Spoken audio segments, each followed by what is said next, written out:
Hello and welcome दोस्तों। प्यारे साथियों, आपका स्वागत है दोबारा से आपके अपने YouTube channel study with Deepak sir. साथियों, जैसे कि आप सभी को पता है, अभी CGL की नोटिफिकेशन आ चुकी है और भी एग्जाम्स की नोटिफिकेशन आ चुकी है। इन सभी नोटिफिकेशन को देखते हुए मैं आज आपके लिए लेकर आया हूँ कुछ चैप्टर से, मैथ्स के जो चैप्टर्स हैं उनसे रिलेवेंट क्वेश्चंस।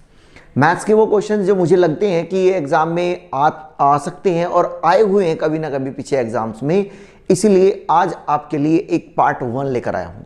इस पार्ट 1 में क्वेश्चंस को पूरे डिटेल से समझेंगे, क्या कॉन्सेप्ट है उसके पीछे, किस तरीके से सॉल्व करेंगे, किस तरीके से सॉल्व नहीं करेंगे, सारी बातों को पूरे डिटेल में आज हम क्लियर करेंगे।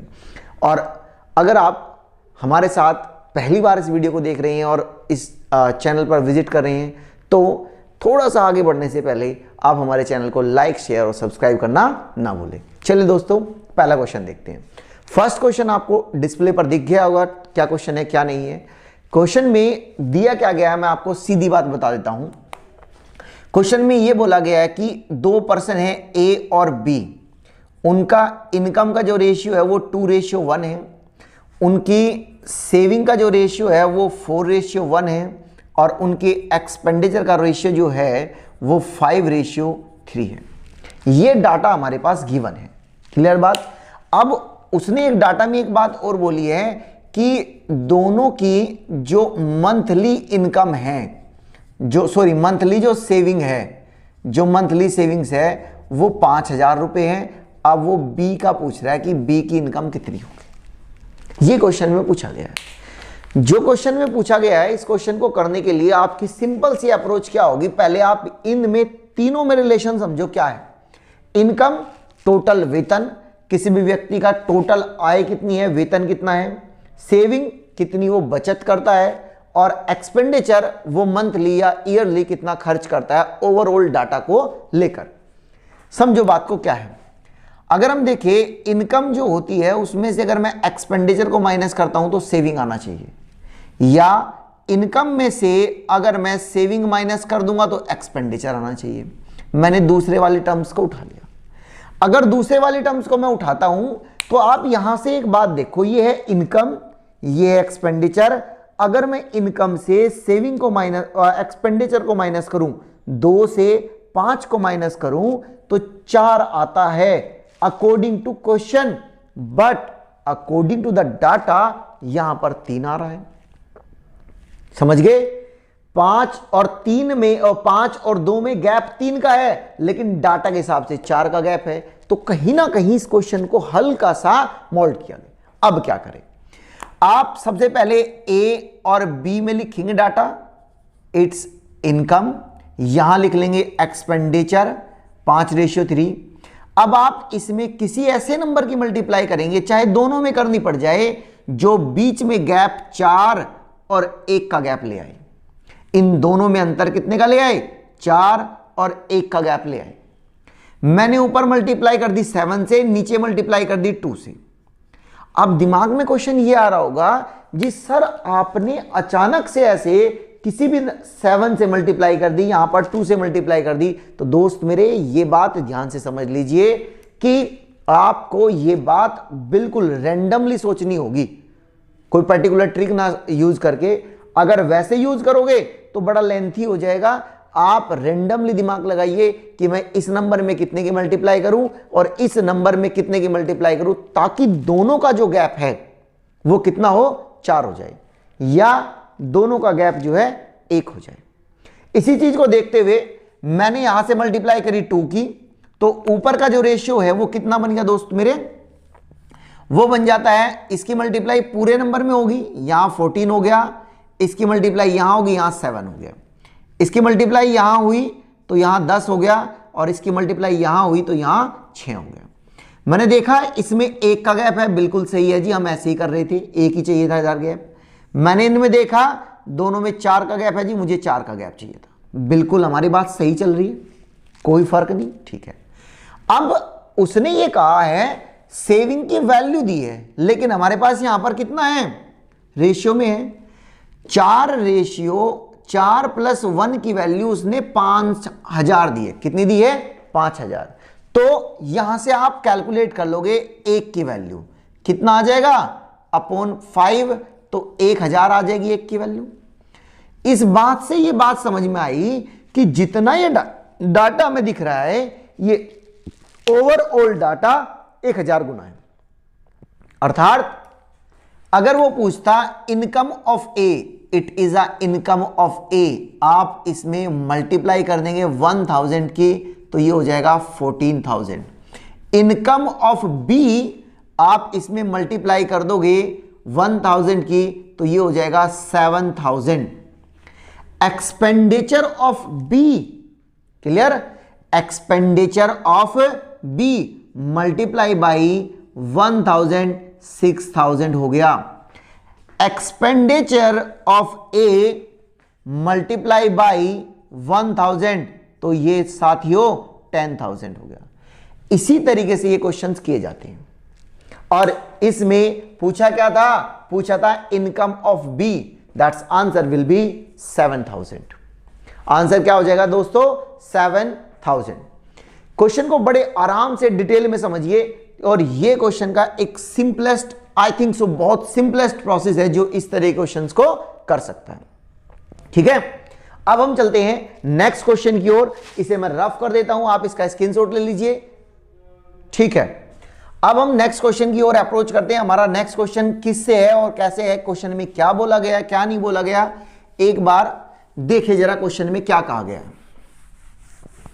ठीक है, देखो जी, क्वेश्चन में कहा गया है कि the ratio of sum of two numbers is their difference, दो नंबर जो है और उनके डिफरेंस का रेशियो दिया गया है। मान लो मैंने लेट कर ली ये बात कि क्या लेट कर ली, जो फर्स्ट नंबर है वो x है, जो सेकंड नंबर है वो मैंने लेट कर लिया y है।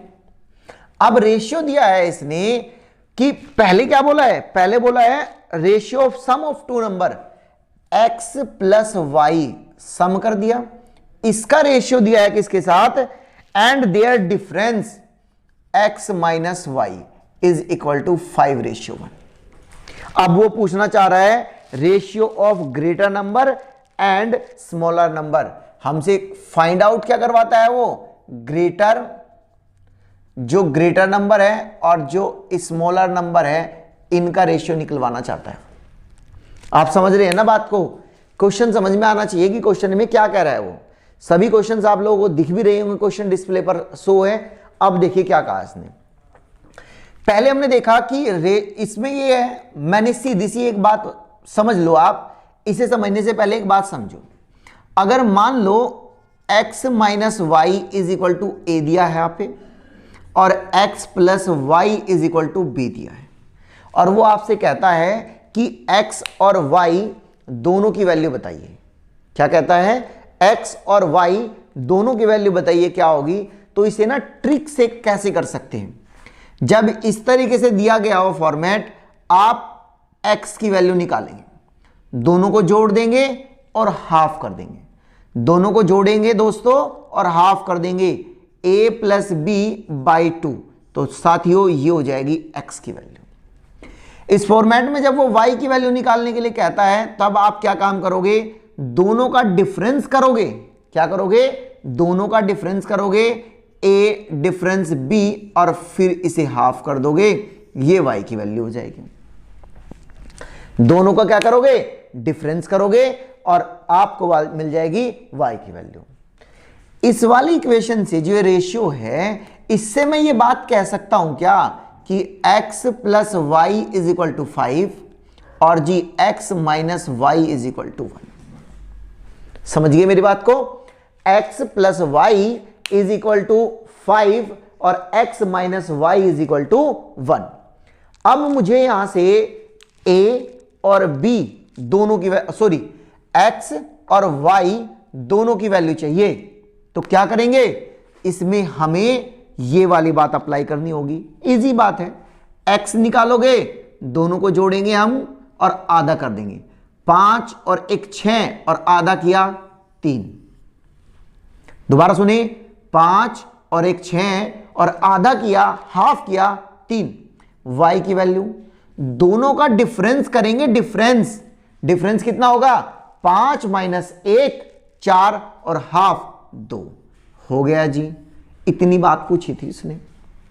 अब देखो उसने कहा कि ratio of greater and smaller number, पहले ग्रेटर नंबर, अगर वो ग्रेटर और स्मॉलर नंबर का रेशियो पूछता है, ग्रेटर नंबर कितना है 3 और स्मॉलर नंबर कितना है 2, और यही इस क्वेश्चन का आंसर हो गया।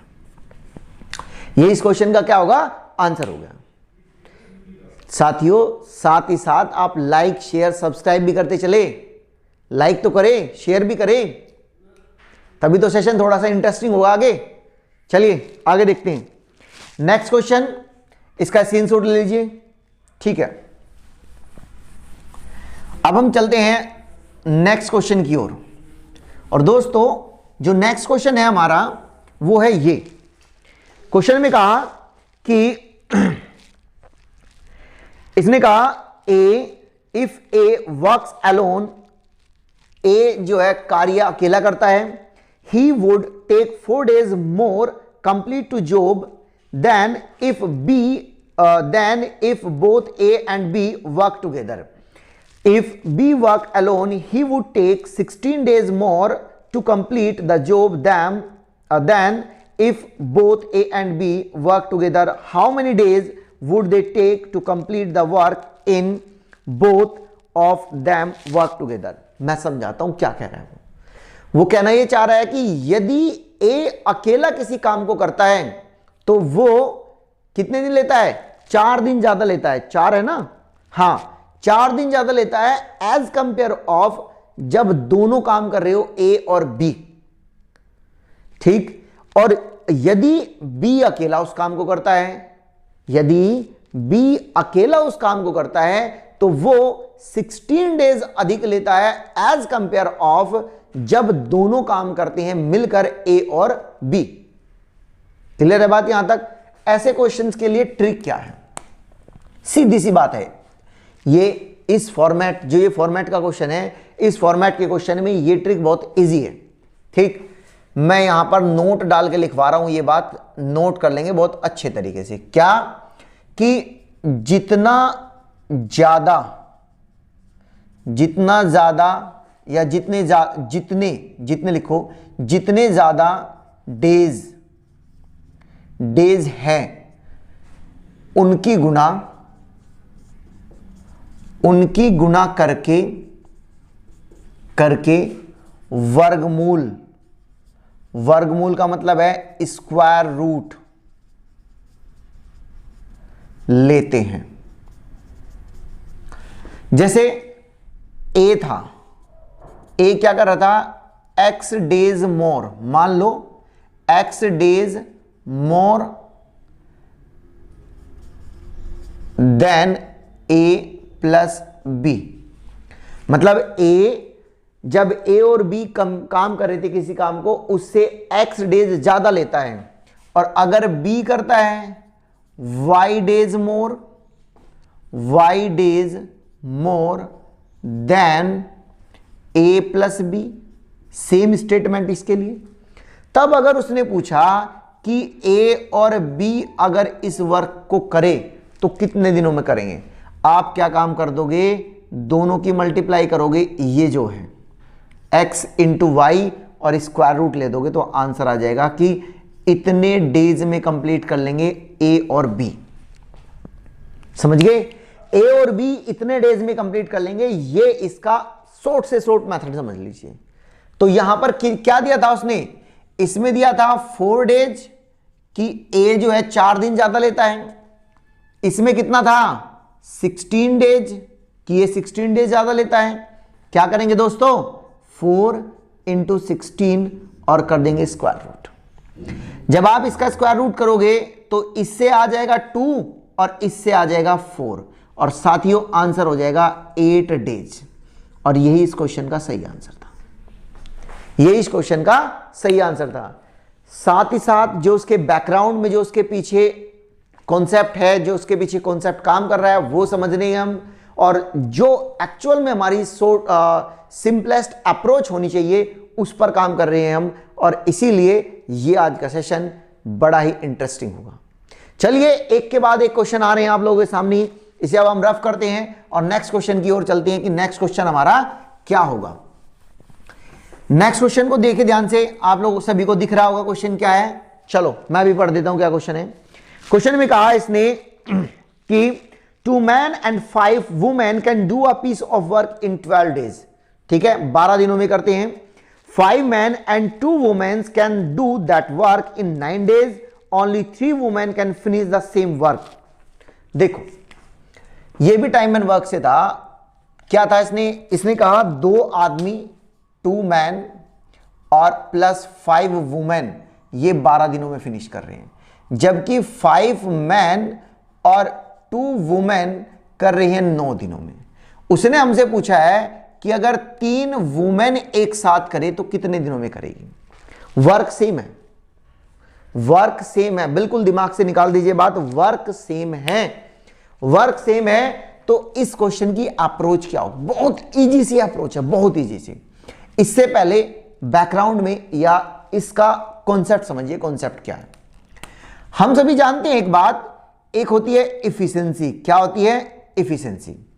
और एक होता है वर्क और एक होता है टाइम। ये तीनों में है रिलेशन। ये क्या है तीनों में साहब? रिलेशन है। इससे एक अप्रोच समझ में आई है। इसमें कहा गया है ये बात कि जो ए और बी है, जो ये सॉरी ए और बी नहीं, जो वर्क है, वर्क अगर कांस्टेंट हो जाए, क्या हो जाए? कांस्टेंट हो जाए, तो इससे बात ये आएगी कि efficiency is inversely proportional upon time. जो इससे ये बात समझ में आए कि अगर वर्क सेम कर रहे हैं तो जो इफिशिएंसी होगी वो वर्क की उल्टी होगी। वर्क और इफिशिएंसी में ये डिफरेंस, ये रिलेशन होगा। तो यहां से पहले हम देख लेते हैं, या तो डेज निकाल लो या इफिशिएंसी निकाल लो। मेरा कहने का मतलब ये कि एक पुरुष कितनी महिलाओं के इफिशिएंसी के बराबर है। एक पुरुष कितना काम कर सकता है जितनी कोई महिला वर्क कर सकती है। इसका कहने का मतलब ये, आप क्या करोगे, इसकी मल्टीप्लाई यहां करो, इसकी मल्टीप्लाई इसमें, तो ये कितना होगा? 12 दूनी 24, और इसकी मल्टीप्लाई इसमें करो, 9 पंजे 45। ध्यान से सुनो, 12 की मल्टीप्लाई इसमें 12 दूनी 24, 9 की मल्टीप्लाई इसमें 9 पंजे 45, और दोनों का डिफरेंस 45 मैन माइनस 24 मैन बराबर। इसकी मल्टीप्लाई 12 की मल्टीप्लाई 5 में करो, 12 पंजे 60, और 9 की मल्टीप्लाई यहां करो, 9 दूनी 18, 60 और 18 दोनों का अंतर। 12 की मल्टीप्लाई 2 में, 12 दूनी 24 और 9 पंजे 45 दोनों का डिफरेंस ले दिया, और 12 पंजे 60 और 9 दूनी 18 दोनों का हमने डिफरेंस ले दिया। इसे देखा हमने सोल्व करके कितना आता है, तो यहां आ गया 21 मैन। इसे देखा हमने सोल्व करके, यहां कितना आया? 42 वुमेन। इसे हमने सिंप्लीफाई किया, 21 एकन 21, 21 दूनी 42, तो एक आदमी जितना काम करता था उतनी 2 महिलाएं काम करती हैं। ठीक है, एक आदमी जितना काम करता है उतनी 2 महिलाएं काम करती है। अर्थात इस बात को आप ऐसे समझ सकते हैं कि एक आदमी द्वारा किया गया कार्य 2 महिलाओं द्वारा किए गए कार्य के बराबर है। जब हम इसको उल्टा कर देंगे, इसको ऐसे रिवर्स कर देंगे ऐसे, तो 2 यहां आ जाएगा, 1 यहां आ जाएगा, और ये क्या है? ये है ratio of efficiency. Ratio of efficiency, ये दोनों की क्षमताओं का अनुपात है। इफिशिएंसी कुशलताओं का अनुपात है, दक्षता का अनुपात है। अर्थात एक व्यक्ति एक दिन में 2 काम कर सकता है और एक औरत 2 दिन में 1 काम कर सकती है। अब देखो उसने क्या कहा हमसे, अब हमें किस चीज की रिक्वायरमेंट है? एक तो हमें चाहिए टोटल वर्क, क्योंकि हमें वुमेन की एफिशिएंसी पता चल गई, हमें चाहिए टोटल वर्क। तो टोटल वर्क के लिए हम क्या काम करेंगे? टोटल वर्क के लिए हम ये काम करेंगे कि अगर एक व्यक्ति जो है, देखो यहां समझना बात को, एक व्यक्ति 2 काम कर सकता है तो 2 व्यक्ति कितने काम करेंगे? ये 2। तो मैन के देख लो, 2 इंटू 2 कितना आ गया? 4। एक औरत जो है, एक औरत काम कर सकती है 1, 5 कितनी काम करेगी? वुमेन 5 कितना काम करेंगी? 5 इंटू 1, तो ये 5 आ गया। समझ गए? अब दोनों को जोड़ दीजिए, जोड़ने के बाद कितना आ गया 9, और ये इधर साइड में दिख रहा है ना 12 से मल्टीप्लाई कर दीजिए, ये आ गया टोटल 12 9 108, 12 9 108, टोटल वर्क है 108, टोटल वर्क कितना है 108। अब उसने कहा कि अगर 3 औरत इस वर्क को करे, अच्छा यहां रुकिए रुकिए बताता हूं बात, हाँ हाँ बिल्कुल जी सर, सेकंड वाले में क्यों रखा मेरे दोस्त, दोनों में रख लीजिए सेम आएगा, मैं बता देता हूं आपकी संतुष्टि के लिए।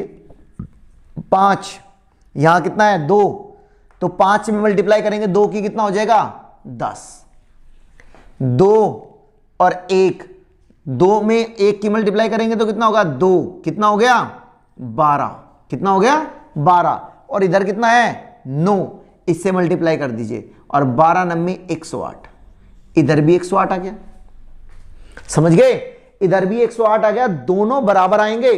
अब वो कहता है कि 3 औरतें इस कार्य को करे, अगर 3 औरतें अगर इस कार्य को करे तो कितने समय में कंप्लीट कर लेगी, वो ये कह रहा है। एक औरत की क्षमता एफिशिएंसी 1, 3 की कितनी हो जाएगी 3, भाई एक औरत की एफिशिएंसी कितनी है 1, 3 की कितनी होगी 3, तो हमने इसको 3 से डिवाइड कर दिया, तो 108/3, तो ये हो जाएगा 36 × 108। तो आंसर हो जाएगा हमारा कि अगर 3 औरतें इसी काम को कर रही है तो वो कितने समय में कर देगी, वो कर देगी 36 दिनों में। कितने दिनों में करेगी 36 दिनों में। डन। चलिए नेक्स्ट क्वेश्चन की ओर बढ़ते हैं। हमारी नई अप्रोच क्या होनी चाहिए, किस तरीके से होनी चाहिए, इसको एक बार फिर से समझना, वीडियो को पॉज करके और रिवर्स करके रिपीटिव मोड पे देखना, तब ताकि आपको ये अच्छे से समझ में आ जाए। बहुत इजी सा कॉन्सेप्ट है, आपको रटने वाली बात बिल्कुल होनी नहीं चाहिए माइंड में, आप आराम से समझ जाएंगे एक एक बात को। चलिए नेक्स्ट क्वेश्चन देखते हैं क्या है। नेक्स्ट क्वेश्चन में कहा है कि a fruit vendor gives 2 successive discounts of 10% and 14%, what is the overall discount given? अगर एक व्यक्ति 10% का और 14% का डिस्काउंट देता है तो ओवरऑल उसने डिस्काउंट कितना दिया। यहां पर 2 से 3 तरह के क्वेश्चन पूछे जाते हैं। आप सबसे पहले क्या काम करें, अभी यहां पर उसने हमें वो वैल्यू नहीं दी जो, मतलब मैंने जैसे मैं ये बोल दूं कि मेरे पास 500 रुपए थे, 500 रुपए पर पहले मैंने 10% का डिस्काउंट दिया और मैंने फिर क्या 14% का डिस्काउंट दिया, तो यहां मैंने आपको वैल्यू दी है, कौन सी 500, क्या दी है मैंने, एक वैल्यू 500 वैल्यू दी है। तो अगर आपको ये वैल्यू दी जाए तब आपकी अप्रोच क्या हो, और जब आपको ये वैल्यू ना दी जाए, ना देने का मतलब आपसे उसने कुछ नहीं बोला, उसने कह दिया कि मैंने 2 डिस्काउंट दे दिए, तब आप लेट करेंगे, मानकर चलेंगे कि 100 है। क्या मानकर चलेंगे 100। मैंने मान लिया 100 कोई नंबर था, इसमें उसने पहले 10% का डिस्काउंट दिया, अगर वो 10% का डिस्काउंट देगा, ये 100 नंबर जो था, या कोई भी नंबर मान लो, इससे कोई दिक्कत नहीं, 100 जो नंबर था 10% का डिस्काउंट देगा, तो इससे हाँ एक बात, ऐसे क्वेश्चनों में क्या याद रखेंगे, अगर वो स्टार्टिंग से बात कर रहा है, स्टार्टिंग से ले जाता है रिजल्ट की ओर, रिजल्ट का मतलब कोई नंबर दे दिया स्टार्टिंग में, और स्टार्टिंग में नंबर जाने के बाद उसने कहा कि मैं 10% का डिस्काउंट देता हूं, 5% का डिस्काउंट देता हूं, 25% का डिस्काउंट देता हूं, और फिर कहता है कि अब इतने बचे, तो ये इसका मतलब ही है, जब स्टार्टिंग से चलता है डिस्काउंट देते हुए और फाइनल रिजल्ट की ओर ले जाता है। ये पॉपुलेशन वाले कॉन्सेप्ट उसमें क्वेश्चंस में भी लगेगा कॉन्सेप्ट, समझना, ये नोट में कर लेना ये बात ऐड।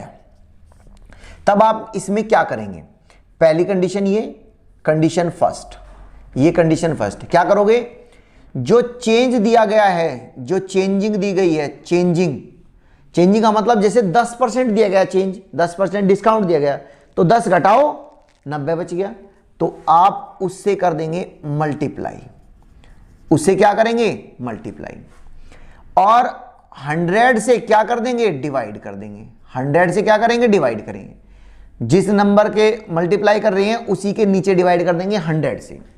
लेकिन अगर वो कहता है रिजल्ट दिया है आपको और वो आपको स्टार्टिंग की ओर लेकर आ रहा है,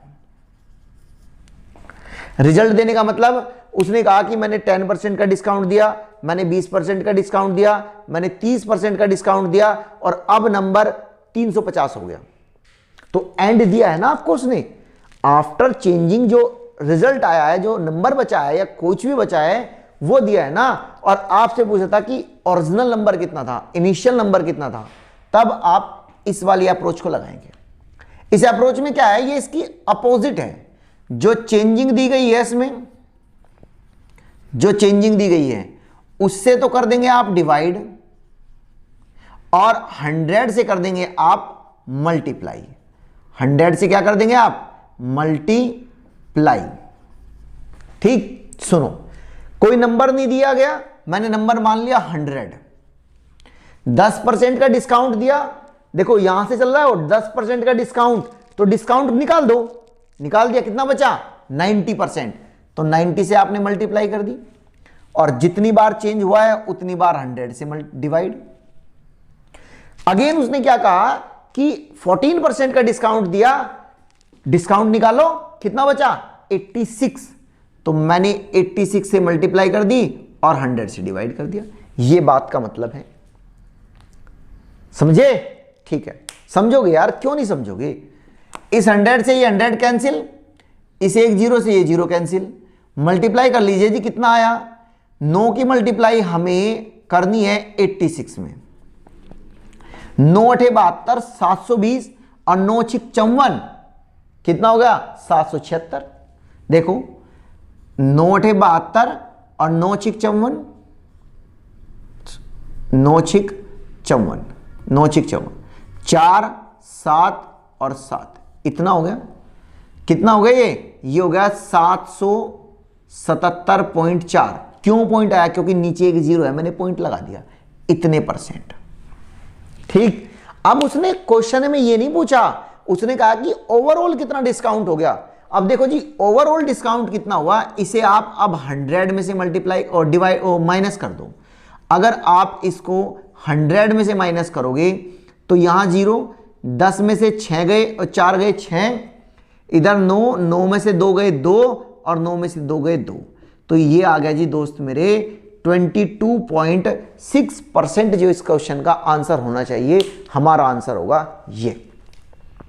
समझ में आई बात? हमारा आंसर होगा ये, इस क्वेश्चन का ओवरऑल, और कॉन्सेप्ट अप्लाई करेंगे हम ये।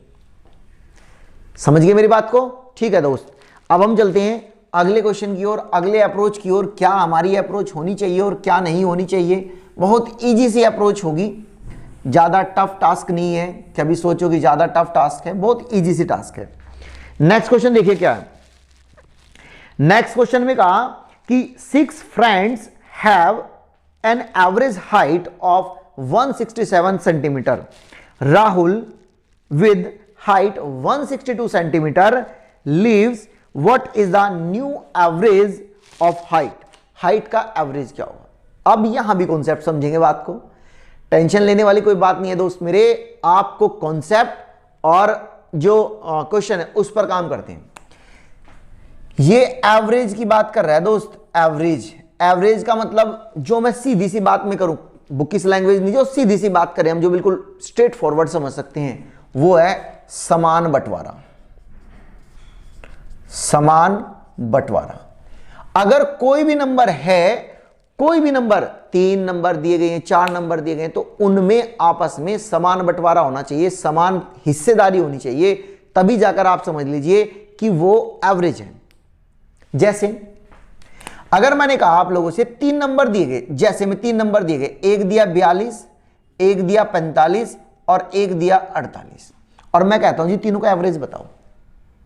कहा गया तीनों का एवरेज बताओ। आपके पास 2 तरीके हैं। मैंने पहला जो अप्लाई किया, मैंने किया 42 प्लस 45 प्लस 48 और बटे 3।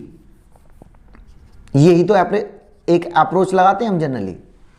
लगा दी, आंसर आ जाएगा, पक्का आएगा, जो भी आएगा आंसर पक्का आंसर आएगा। लेकिन मैंने थिंकिंग देखी, मैंने डेवलप की थिंक, भाई इसका मतलब होता है समान बंटवारा। क्या मतलब होता है? समान बंटवारा। अगर ये 3 व्यक्ति है, ए, बी और सी, ए के पास है 42, बी के पास है 45, सी के पास है 48, समान बंटवारा होना है दोनों में।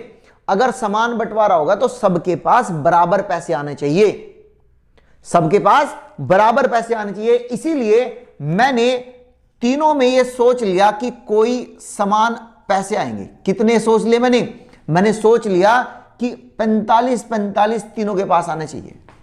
इसके पास भी 45, इसके पास भी 45 और इसके पास भी 45। लेकिन मुझे तो एक बात समझ में आई यार, इसके पास तो 42 से 45 कहां से हो जाएगा?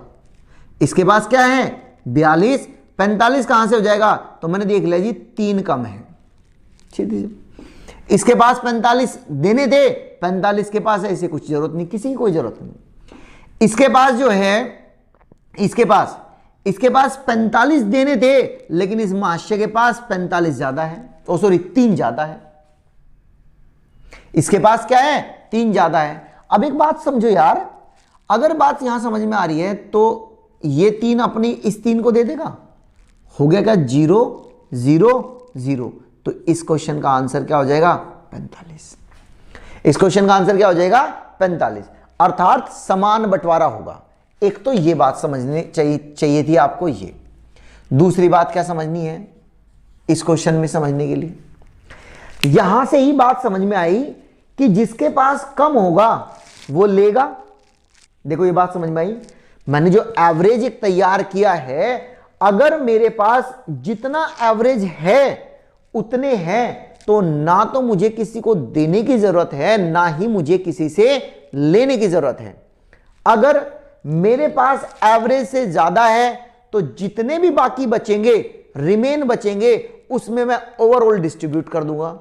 जैसे इसके पास 3 ज्यादा थे, इसके पास 3 ज्यादा थे तो 3 को डिस्ट्रीब्यूट करना था। यहां तो जरूरत है ही नहीं, इसमें तो जरूरत है ही नहीं। किसको जरूरत है? इसको। तो ये 3 मैंने इसे उठा के दे दिए। मान लो एक नंबर और होता तो 2 में बढ़ जाते 3, 1.5 मिल जाते। ठीक है, मान लो एक और होता 1 मिल जाता। तो वो कंडीशन पे डिपेंड करता। जो कम है, जिसके पास एवरेज से कम होगा वो लेगा, जिसके पास एवरेज से ज्यादा होगा वो देगा। दूसरी बात यह समझनी है कि एवरेज से ज्यादा होने पर एवरेज से कम होने पर और एवरेज के बराबर होने पर, अगर किसी के पास जितना कोई भी एवरेज नंबर है उसके पास उतने ही पैसे हैं या उतने ही नंबर है जो भी एवरेज था, तो उसे नो चेंज। नो चेंज का मतलब है दोस्त मेरे, ना तो उसे किसी को कोई नंबर देने की जरूरत है, ना ही किसी से कोई नंबर लेने की जरूरत है। लेकिन अगर एवरेज से कम है तो क्या करेगा? लेगा। क्या करेगा? लेगा। लेने का मतलब यहां पर क्या करेगा कि उसे एवरेज के इक्वल लेने पड़ेंगे। क्या करेगा? वो लेगा। ठीक है, या आप ऐसा समझ लो कि वो टेक कर लेगा, टेकिंग का प्रोसेस स्टार्ट होगा, और अगर वो उसके पास एवरेज से ज्यादा है तो वो देगा। ठीक है, यानी कि गिवन का प्रोसेस अप्लाई करेगा, वो गिविंग का प्रोसेस अप्लाई करेगा। देखो यही बात समझाई। क्वेश्चन में कुछ नहीं था, बस इसी समझने में टाइम लगना था। क्वेश्चन पर आ जाओ। अब क्वेश्चन था कि 6 फ्रेंड है, उनका एवरेज है 167। इसमें से एक महाशय चला गया जिसके पास था 62 सेंटीमीटर हाइट, और अब उसने पूछा है कि एवरेज पर क्या फर्क पड़ेगा। एवरेज पर क्या फर्क पड़ेगा? तो समझो जरा, इसके पास अगर 176 होते तो क्या से जरूरत थी किसी से लेने की? आप ही बताओ मुझे, बात को बोल दो। जरूरत थी? नहीं जरूरत थी मेरे भाई। क्यों जरूरत थी? मैंने बताई तो, जितना एवरेज है अगर उसके बराबर ही होगा तो नो चेंज, ना लेना ना देना, खत्म बात। लेकिन इसके पास एवरेज से कम है, एवरेज से कम है। ठीक है, एवरेज से है कम। अगर एवरेज से कम है, कितने कम है ये देख लो, 5 कम है जी साहब। कितने कम है? 5। तो ये 5 इसे कहीं ना कहीं से लेने पड़ेंगे। ये 5 इसे कहीं ना कहीं से क्या करेगा? अरेंज करने पड़ेंगे। अगर ये 5 अरेंज करेगा तो इसको मिलाकर थे 6, और जब ये निकल गया तो कितने बचे? 5। 5 से 5 नंबर लेने हैं तो क्या सबके हिस्से में एक एक नहीं आएगा? 5 से 5 नंबर लेने हैं तो सबके हिस्से में एक एक आएगा, सबसे एक एक लेकर तब ये यहां पहुंचा था। समझना बात को, जब इसके पास 162 सेंटीमीटर था, हाइट थी, तब इसने सबसे 5 व्यक्तियों से एक एक सेंटीमीटर हाइट ली और एवरेज के ये बराबर हो गया, इक्वल हो गया 176 के। अब ये जा रहा है भाई, जिसका लिया है देना पड़ेगा, जिसका लिया है क्या है देना पड़ेगा, तो इसलिए उन 5 को एक एक दे दिया और जैसे ही 5 को एक दिया एवरेज एक बढ़ गया, तो एवरेज कितना हो गया नया 168 सेंटीमीटर। और यही इस क्वेश्चन का आंसर है, 168 सेंटीमीटर, यही इस क्वेश्चन का आंसर है। उम्मीद है ये बात और ये कॉन्सेप्ट दिमाग में बिल्कुल चिपक जाना चाहिए, एकदम बिल्कुल फेविकोल का जोड़ ऐसा हो जाना चाहिए, ताकि आपको कोई प्रॉब्लम ही ना है कॉन्सेप्ट को समझने में। आगे चलते हैं नेक्स्ट क्वेश्चन की ओर और देखते हैं नेक्स्ट क्वेश्चन हमारा क्या है।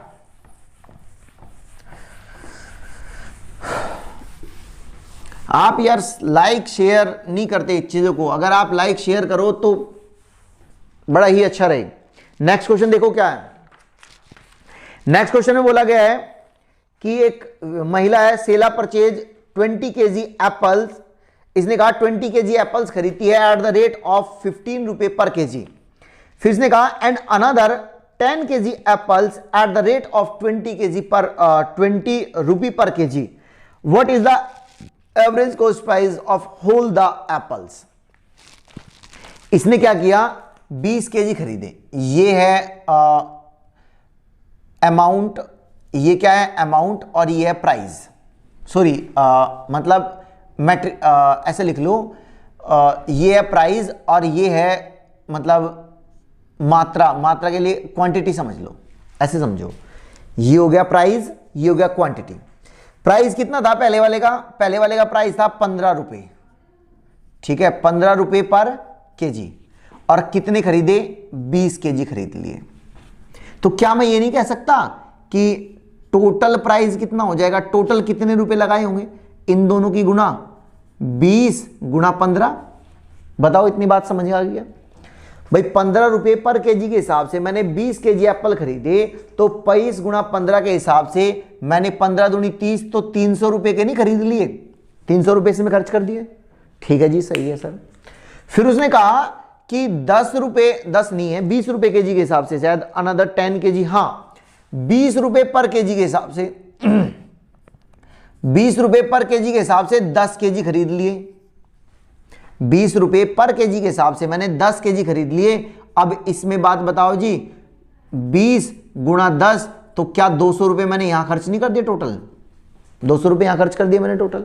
ठीक है, अगर उसने कहा टोटल इन्वेस्टमेंट कितना किया है, टोटल कितना अमाउंट लगाया है इसने, तो हमने देखा जी टोटल अमाउंट, क्या टोटल अमाउंट, किसने टोटल अमाउंट कितना लगाया, 300 रुपए लगाया पहले वाले में और 200 रुपए लगाए दूसरे वाले में, 500 रुपए लगा दिए। कितने केजी हो गए, टोटल केजी, टोटल क्वांटिटी। अगर टोटल क्वांटिटी की बात कर रहा है, 20 यहां था, 20 केजी ये खरीदे और 10 केजी ये खरीदे, तो जी आप कह सकते हैं सब 30 केजी खरीदे। अब एवरेज क्या था, टोटल अपॉन नंबर, हो गया जी average cost price, average cost price 300 नहीं 500, सॉरी 500 अपॉन इतना, और जब आप इसे डिवाइड करोगे तो आंसर बता दो मुझे कितना आएगा, 16×3 = 48, तो 16.667 रुपये पर केजी के हिसाब से अगर वो बेचेगा, तो दोस्तों ये वो जानना चाह रहा था, तो आंसर हो जाएगा 16.67 पर केजी, ये इसका एवरेज। आई होप सो यहां तक की बातें आपको बड़े आराम से समझ में आ रही होगी, एक एक बात, एक एक चीज समझ में आ रही होगी। ठीक है, आगे चलते हैं नेक्स्ट क्वेश्चन की ओर, इसको आप स्क्रीनशॉट लीजिए और इससे रिलेटेड क्वेश्चंस को कीजिए। आगे चलते हैं, देखते हैं नई बात। इसमें हम देखते हैं नेक्स्ट क्वेश्चन। क्वेश्चन में कहा कि a sum of money double itself at compound interest in 15 years. ठीक है, in how many years it becomes 8 times. देखो यहां क्वेश्चन ये जो है कंपाउंड इंटरेस्ट रिलेटेड है। कंपाउंड इंटरेस्ट रिलेटेड क्वेश्चंस में क्या करेंगे, मैं आप लोग यहां सीधे क्वेश्चन पे बात करते हैं। क्वेश्चन में बात करने के लिए इसने क्या कितने समय में कहा, 15 साल में कितनी हो जाती है, डबल हो जाती है। इधर लिखेंगे आप टाइम और इधर लिखेंगे आप टाइम्स। टाइम्स का मतलब कि कितनी गुनी हो गई वो, 15 साल, और 15 साल में कितनी होगी, 2 गुनी हो गई। उसने पूछा कि कितने टाइम पीरियड में ये 8 गुनी हो जाएगी, ये पूछता है, वो टाइम पूछ रहा है मेरे भाई, ये पूछना चाह रहा है, सीधी सी बात। अच्छा मुझे बताओ ये इसका कितना गुना है, क्या अगर मैं 2 की पावर 3 कर दूंगा तो ये सीधा ये नहीं मिलेगा, क्या मिलेगा? आप कहोगे जी 2 गुना 2 गुना इसका 4 गुना है। बात वही है मेरे भाई, बात वही है दोस्तों कि अगर आप इसको ऐसे, क्योंकि कंपाउंड इंटरेस्ट में जब बात हो, जब CI में बात की जा रही हो, CI में, और डबल ट्रिपल का केस आए तो आपको पावर के हिसाब से देखना है, मल्टीपल्स नहीं, पावर के हिसाब से देखना है कि ये कितने की पावर में आता है इसके। तो मैंने देखा 2 की पावर में अगर देखें तो ये 3 में आता है। जो ये 3 है ना, इसकी मल्टीप्लाई यहां कर दीजिए, यहां इस 3 की मल्टीप्लाई यहां कर दीजिए, तो ये कितना आ जाएगा, 15 तिये 45। तो आंसर हो गया भाई, ये क्या हो गया, ये आंसर हो गया। तो 45 सालों में कोई भी अमाउंट जो है वो 8 गुना हो जाएगा, जो 15 सालों में 2 गुना हुआ था। ठीक, ये 8 टाइम्स हो जाएगा। नेक्स्ट क्वेश्चन की ओर चलते हैं, नेक्स्ट क्वेश्चन की अप्रोच देखते हैं क्या है क्या नहीं है।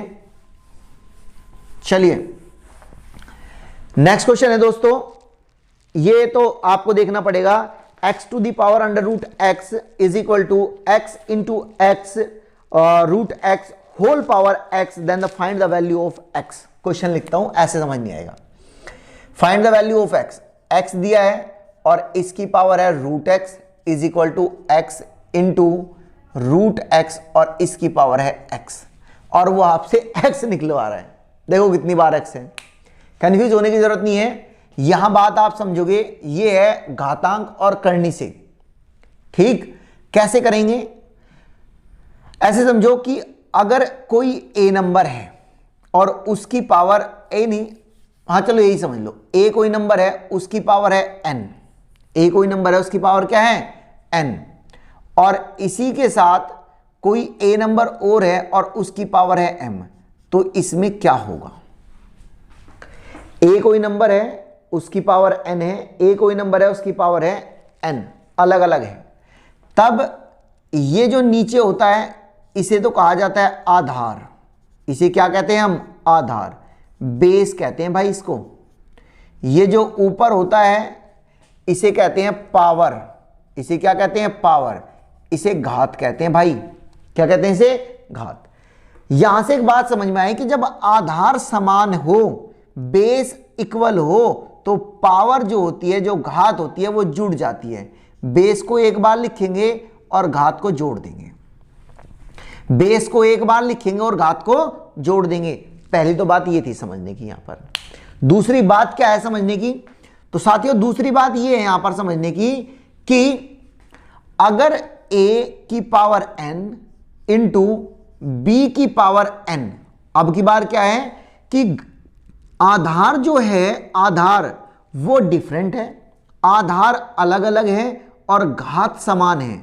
पहले में क्या था, आधार समान थे और घात जो है वो अलग अलग थी, डिफरेंट थी। अब इसमें क्या है, base different but power same. तब क्या होगा, तो जो ये है इनकी हो जाएगी मल्टीप्लाई और पावर एक बार लिखी जाएगी। एक ही ये बात समझनी है जी, यहां क्वेश्चन में कुछ अप्लाई होगी। तीसरी बात, मान लो a था, a की पावर है n और इसकी पावर है दोस्तों m।